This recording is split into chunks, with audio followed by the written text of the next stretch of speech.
Welcome to another edition of Lean Bites, a bite-sized demonstration of lean topic. Thanks for joining me today. My name is Paul Dean. Today's edition of Lean Bites, I'd like to share with you a principle that I've been developing over a number of years in 5S called Pay It Forward. Now, I've been implementing and coaching 5S for a number of years, and I think typically we have two challenges with 5S. One is owning the transformation, and secondly, sustaining the transformation. Now, I truly believe if you apply this principle of pay it forward, you'll be more successful in your 5S. Now, I'm sure you agree with me, in 5S, the fundamental principle is a place for everything and everything in its place. And this revolves around returning items back to where they belong. Now, we spend time in audits and checklists trying to control this behavior until it becomes self-sustaining. But sometimes it doesn't happen overnight, sometimes it doesn't happen at all. Sometimes we also use visual management to control place everything in its place.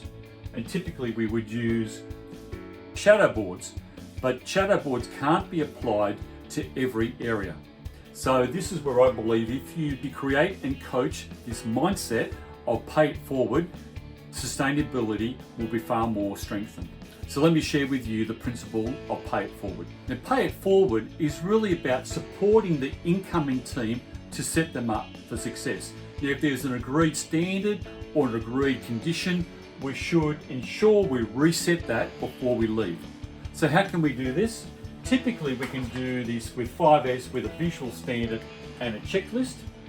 But for example, in a tea room, where a lot of people use the area, but no one really owns it, we are expecting staff to return the area to a condition before they leave.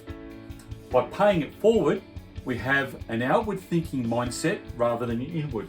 The same applies in a manufacturing environment when we've actually got a set of tools. For example, we want to make sure all the tools are back in place before we leave, so the incoming team is set up for success, so the incoming team doesn't have to reset the area before they start work.